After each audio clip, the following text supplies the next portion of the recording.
চাই কিয় বাৰু তুমি চাই নাচনি জাৰুনি মাজতে কি চৰাই ৰিঙিয়াই কিয় বাৰু ৰিঙিয়াই কিয় বাৰু ৰিঙিয়াই মোৰ মনৰ ভিতৰত কোনে বাৰু তুমি চাই কিয় বাৰু তুমি চাই নাচনি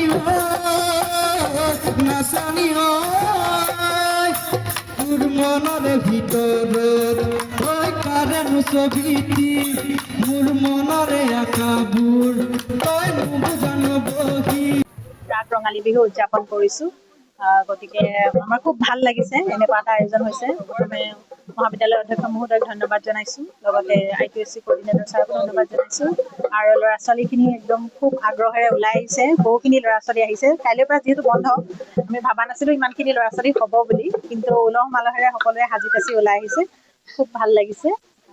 এটা জাতীয় উৎসৱ হয়, গতিকে সকলোৱে আমি ইয়াক জীয়াই ৰখাটো আমাৰ কৰ্তব্য, আমাৰ কৰণীয় বহুতখিনি আছে। গতিকে সকলোকে অনুৰোধ কৰিছোঁ যাতে এনেদৰে আমি সদায় জীয়াই ৰাখোঁ আমাৰ ঐতিহ্য, আমাৰ যিখিনি কৰণীয়খিনি আমি যাতে কৰি যাওঁ আমাৰ ফালৰ পৰা।